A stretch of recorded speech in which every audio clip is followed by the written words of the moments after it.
ओम शांति। आज 6 मार्च 2025 को हम सतगुरु बाबा के अनमोल श्रीमत भरे मधुर महावाक्य सुनेंगे। आज की मुरली से पहले गीत बजा है, छोड़ भी दे आकाश सिंहासन, इस धरती पर आ जाओ रे। तो बाबा आज कहे कि बच्चे, तुम सभी आत्माएं भी इस भ्रुकुटी के सिंहासन पर आकर बैठी हो। मुझे अपना कोई सिंहासन तो है नहीं, इसलिए मैं इस दादा के सिंहासन पर उनकी आत्मा के बाजू में आकर बैठता हूँ। बाबा कहे, तुम जीव आत्माओं का सिंहासन यह आकाश तत्व है और शरीर बिगर तुम सभी आत्माओं का सिंहासन परम धाम है। उस परम धाम को बाबा का सिंहासन भी कहेंगे, जहां सभी आत्माएं स्टार के रूप में विराजमान है। जिस तरह बाबा कहे आकाश में सितारे खड़े हैं, ऐसे ही परम धाम में भी आत्मा रूपी सितारे सभी बिना शरीर के वहां निवास करते हैं। तो उस सिंहासन को छोड़ करके इस आकाश सिंहासन में भ्रुकुटी के अकाल तख्त पर बाबा आकर के विराजमान होते हैं। तो सुनते हैं आज के सतगुरु के वचन। ओम शांति। जैसे तुम आत्माओं को ये शरीर रूपी सिंहासन मिला है, ऐसे बाप भी इस दादा के सिंहासन पर विराजमान है। उन्हें अपना सिंहासन नहीं है। आज की मुरली से प्रश्न है, जिन बच्चों को ईश्वरीय संतान की स्मृति रहती है, उनकी निशानी क्या होगी? उत्तर, उनका सच्चा लव एक बाप से होगा। ईश्वरीय संतान कभी भी लड़ेंगे झगड़ेंगे नहीं। उनकी कुदृष्टि कभी नहीं हो सकती। जब ब्रह्मा कुमार कुमारी अर्थात बहन भाई बने तो गंदी दृष्टि जा नहीं सकती। आज की मुरली से पहले गीत बजा है, छोड़ भी दे आकाश सिंहासन, इस धरती पर आ जाओ रे। ओम शांति। अब बच्चे जानते हैं, बाबा ने आकाश सिंहासन छोड़कर अब दादा के तन को अपना सिंहासन बनाया है। वह छोड़कर यहाँ आकर बैठे हैं। शिव बाबा परमधाम छोड़कर यहाँ आकर बैठे हैं। ये आकाश तत्व तो है जीव आत्माओं का सिंहासन। आत्माओं का सिंहासन है वह महातत्व, जहां तुम आत्माएं बिगर शरीर रहती थी। जैसे आकाश में सितारे खड़े हैं, वैसे तुम आत्माएं भी बहुत छोटी छोटी वहां रहती हो। बाबा कहे, जैसे आकाश में सितारे खड़े हैं ना, वैसे ही तुम आत्माएं भी बहुत छोटी छोटी वहां रहती हो। आत्मा को दिव्य दृष्टि बिगर देखा नहीं जा सकता। तुम बच्चों को अभी यह ज्ञान है। जैसे स्टार कितना छोटा है, वैसे आत्माएं भी बिंदी मिसल है। अब बाप ने सिंहासन तो छोड़ दिया है। बाप कहते हैं, तुम आत्माएं भी सिंहासन छोड़कर यहाँ इस शरीर को अपना सिंहासन बनाती हो। परमधाम का सिंहासन छोड़कर इस शरीर में विराजमान होती, अर्थात इसे अपना सिंहासन बनाती है। मुझे भी जरूर शरीर चाहिए, मुझे बुलाते ही है पति दुनिया में। गीत है ना, दूर देश का रहने वाला आया देश पर आए। तुम आत्माएं जहाँ रहती हो, वह है तुम आत्माओं का और बाबा का देश। फिर तुम स्वर्ग में जाते हो, जिसकी बाबा स्थापना कराते हैं। बाप खुद उस स्वर्ग में नहीं जाते हैं जिस दुनिया की स्थापना भगवान कराते हैं, लेकिन बाबा उस स्वर्ग में नहीं जाते। खुद तो वाणी से परे वानप्रस्थ में जाकर रहते हैं। स्वर्ग में उनकी दरकार नहीं। बाबा कहे, स्वर्ग में शिव बाबा की दरकार नहीं। वह तो दुख सुख से न्यारे है ना। तुम तो सुख में आते हो तो दुख में भी आते हो। अभी तुम जानते हो, हम ब्रह्मा कुमार कुमारियां बहन भाई है। एक दो में कुदृष्टि का ख्याल भी नहीं आना चाहिए। यहाँ तो तुम बाप के सन्मुख बैठे हो, आपस में बहन भाई हो। पवित्र रहने की युक्ति देखो कैसी है। कितनी सुंदर बाबा ने आत्मिक दृष्टि हमारी विकसित की, और यही पवित्र रहने की युक्ति है। यह बातें कोई शास्त्र में नहीं है। सभी का बाबा एक है, तो सभी बच्चे हो गए ना। बच्चों को आपस में लड़ना झगड़ना भी नहीं चाहिए। इस समय तुम जानते हो, हम ईश्वरीय संतान है। पहले आसुरी संतान थे, फिर अब संगम पर ईश्वरीय संतान बने हैं। फिर सतयुग में दैवी संतान होंगे। यह चक्र का बच्चों को मालूम पड़ा है। तुम ब्रह्मा कुमार कुमारियां हो, फिर कभी कुदृष्टि जाएगी नहीं। जब इस स्वमान में भी रहते हैं कि हम ब्रह्मा कुमार कुमारियां हैं, तो बाबा कहे कभी कुदृष्टि जाएगी नहीं। सतयुग में कुदृष्टि होती नहीं। कुदृष्टि रावण राज्य में होती है। तुम बच्चों को सिवाय एक बाप के और कोई की याद नहीं रहनी चाहिए। सबसे जास्ती एक बाप से लव हो जाए, मेरा तो एक शिव बाबा दूसरा न कोई। बाप कहते बच्चे अभी तुमको शिवालय में चलना है, शिव बाबा स्वर्ग की स्थापना कर रहे हैं। आधा कल्प रावण राज्य चला है, जिससे दुर्गति को पाया है। रावण क्या है, उसको जलाते क्यों है, यह भी कोई नहीं जानते। शिव बाबा को भी नहीं जानते। जैसे देवियों को सजा करके पूजा करके डुबोते हैं, शिव बाबा कभी मिट्टी का लिंग बनाए, पूजा आदि कर फिर मिट्टी मिट्टी में मिला देते हैं। वैसे रावण को भी बनाकर फिर जला देते हैं। समझते कुछ भी नहीं है। कहते भी है अभी रावण राज्य है, राम राज्य स्थापन होना है। गांधी भी राम राज्य चाहते थे, तो इसका मतलब रावण राज्य है ना। राम राज्य की चाहना तो तभी होगी जब सामने रावण राज्य होगा। जो बच्चे इस रावण राज्य में कामचिता पर बैठ जल गए थे, बाप आकर फिर से उन पर ज्ञान वर्षा करते हैं और सबका कल्याण करते हैं। जैसे सूखी जमीन पर बरसात पड़ने से घास निकल आता है ना, तुम्हारे पर भी ज्ञान की वर्षा न होने से कितने कंगाल बन गए थे। अभी फिर ज्ञान वर्षा होती है, जिससे तुम विश्व के मालिक बन जाएंगे। बल तुम बच्चे गृहस्थ व्यवहार में रहते हो, परंतु अंदर में बहुत खुशी रहनी चाहिए। जैसे कोई गरीब के बच्चे पढ़ते हैं तो पढ़ाई से बैरिस्टर आदि बन जाते हैं। वो भी बड़ों बड़ों के साथ बैठते हैं, खाते पीते हैं। भीलने की बात भी शास्त्र में है ना। अमीर से अमीर की भी बातें हैं, तो भीलने की बात भी शास्त्रों में है ना। तुम बच्चे जानते हो जिन्होंने सबसे जास्ती भक्ति की है, वही सबसे जास्ती ज्ञान आकर लेंगे। सबसे जास्ती शुरू से लेकर तो हमने भक्ति की है, फिर हमको ही बाबा स्वर्ग में पहले पहले भेज देते हैं। यह है ज्ञान युक्त यथार्थ बात। यह है ज्ञान युक्त यथार्थ बात। बरोबर हम ही सो पूज्य थे, फिर सो पुजारी बनते हैं, नीचे उतरते जाते हैं, बच्चों को सारा ज्ञान समझाया जाता है। इस समय ये सारी दुनिया कैसी है? बाबा के इस समय ये सारी दुनिया नास्तिक है। बात को ही नहीं जानते, नेति नेति कह देते हैं। आगे चलकर ये सन्यासी आदि सब आकर आस्तिक जरूर बनेंगे। कोई एक सन्यासी आ जाए तो भी उन पर सभी विश्वास थोड़ी करेंगे। बाबा कहे कोई एक भी सन्यासी अगर आ जाए, बीके बन जाए, तो भी उन पर सभी विश्वास थोड़ी करेंगे। कहेंगे इन पर बीके ने जादू लगाया है, उनके चेले को गद्दी पर बिठाए उनको उड़ा देंगे। ऐसे बहुत सन्यासी तुम्हारे पास आए हैं, फिर गुम हो जाते हैं।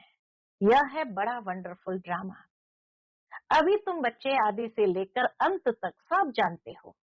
तुम्हारे में भी नंबरवार पुरुषार्थ अनुसार धारणा कर सकते हैं।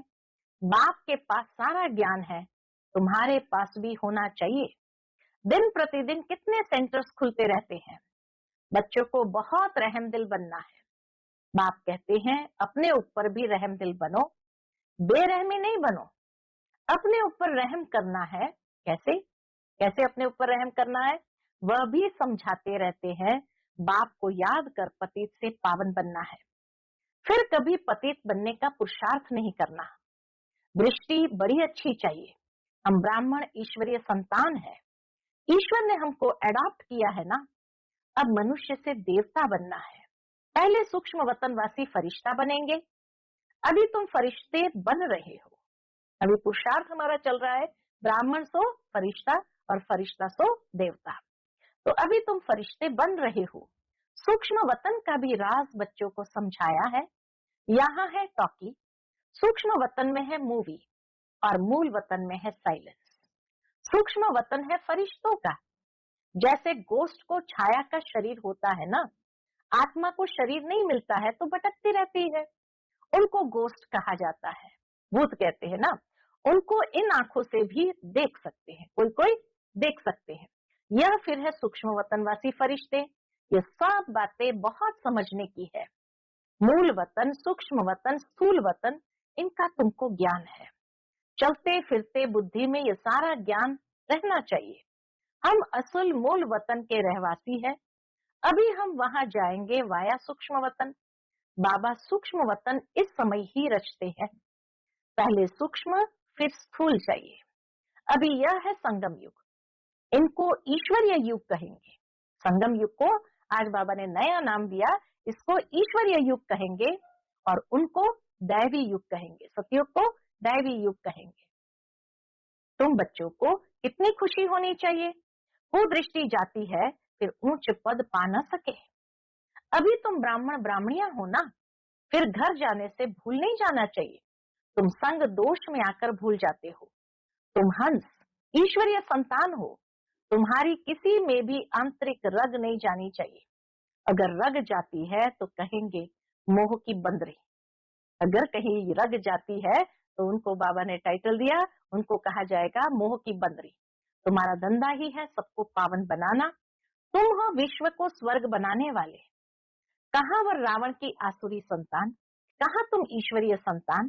तुम बच्चों को अपनी अवस्था एक रस बनाने के लिए सब कुछ देखते हुए जैसे कि देखते ही नहीं है, यह अभ्यास करना है। देखते हुए नहीं देखने का अभ्यास करना है। इसमें बुद्धि को एक रस रखना हिम्मत की बात है। परफेक्ट होने में मेहनत लगती है। संपूर्ण बनने में टाइम चाहिए। जब कर्मातीत अवस्था हो तब वह दृष्टि बैठे, तब तक कुछ न कुछ खींच होती रहेगी। बाबा कहे संपूर्ण बनने में परफेक्ट दृष्टि हो जाएगी, तब तक कुछ न कुछ खींच होती रहेगी। इसमें बिल्कुल उपराम होना पड़ता है। लाइन क्लियर चाहिए। देखते हुए जैसे तुम देखते ही नहीं हो, ऐसा अभ्यास जिसका होगा वही ऊंच पद पाएगा।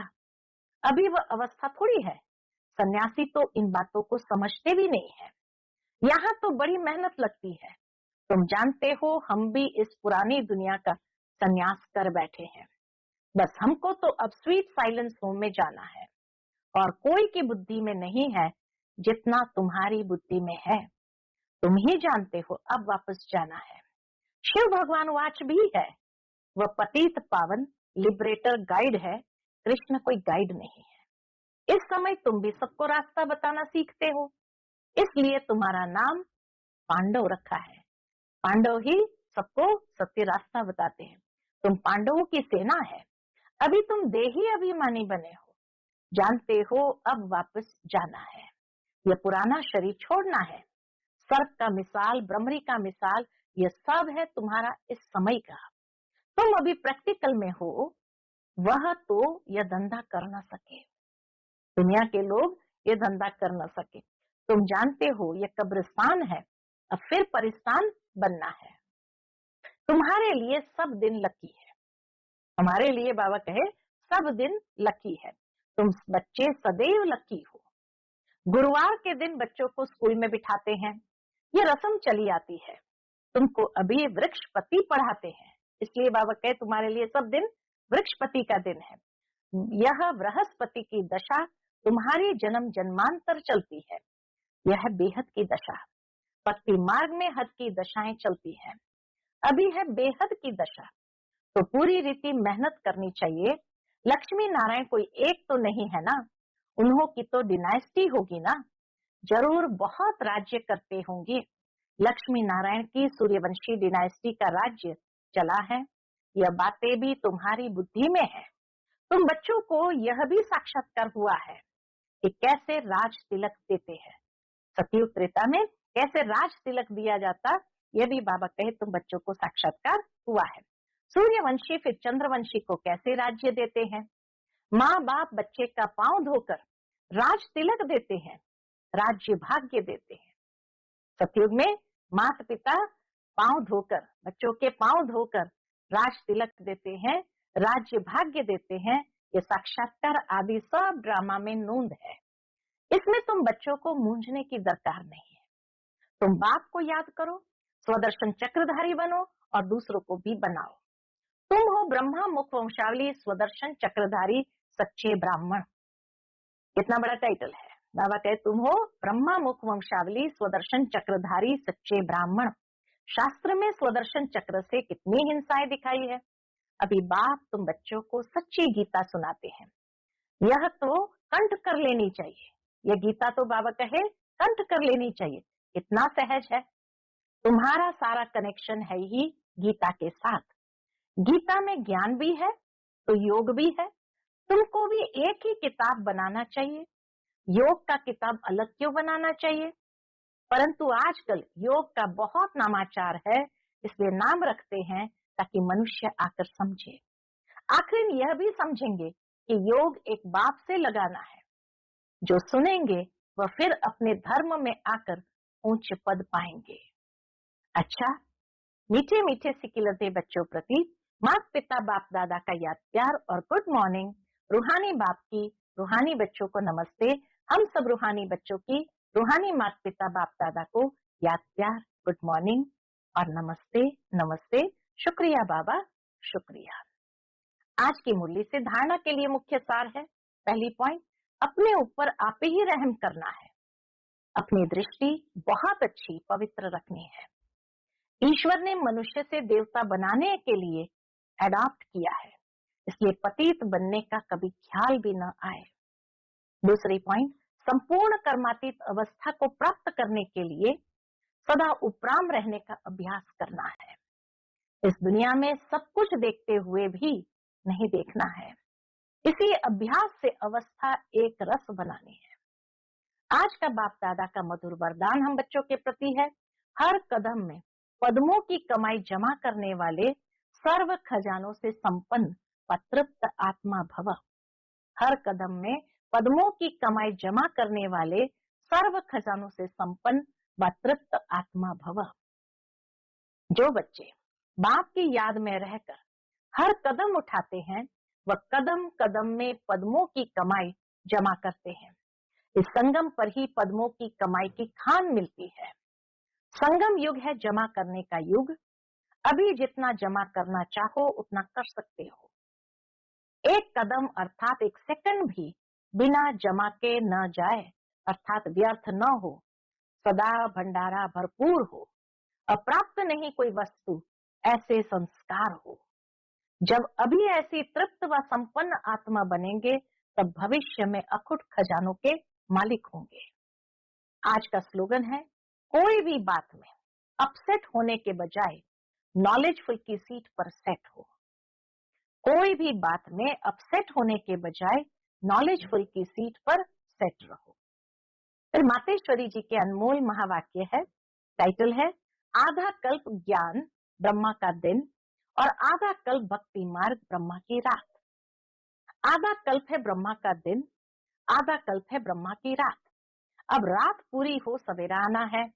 अब परमात्मा आकर अंधियारे की अंत कर सोजरे की आदि करता है। ज्ञान से है रोशनी, भक्ति से है अंधियारा। गीत में भी कहते हैं, इस पाप की दुनिया से दूर कहीं ले चल, चित्त चैन जहां पावे। यह है बेचैन दुनिया, जहां चैन नहीं है। मुक्ति में न है चैन न है बेचैन। सतयुग त्रेता है चैन की दुनिया। जिस सुखधाम को सभी याद करते हैं, तो अब तुम चैन की दुनिया में चल रहे हो। वहां कोई अपवित्र आत्मा जा नहीं सकती। वह अंत में धर्मराज के डंडे खाए कर्म बंधन से मुक्त हो शुद्ध संस्कार ले जाते हैं, क्योंकि वहां न अशुद्ध संस्कार होते न पाप होता है। जब आत्मा अपने असली बाप को भूल जाती है, तो यह भूल भुलैया का अनादि खेल हार जीत का बना हुआ है। इसलिए अपन इस सर्वशक्तिवान परमात्मा द्वारा शक्ति ले विकारों के ऊपर विजय पहन 21 जन्मों के लिए राज्य भाग्य ले रहे हैं। अच्छा, ओम शांति। आज का अव्यक्त इशारा, सत्यता और सभ्यता रूपी कल्चर को अपनाओ। आपके बोल में स्नेह भी हो, मधुरता और महानता भी हो, सत्यता भी हो, लेकिन स्वरूप की नम्रता भी हो। निर्भय होकर अथॉरिटी से बोलो, लेकिन बोल मर्यादा के अंदर हो। दोनों बातों का बैलेंस हो। जहां बैलेंस होता है वहां कमाल दिखाई देती है, और वह शब्द कड़े नहीं मीठे लगते हैं। तो अथॉरिटी और नम्रता दोनों के बैलेंस की कमाल दिखाओ। यही है बाप की प्रत्यक्षता का साधन। अच्छा, ओम शांति।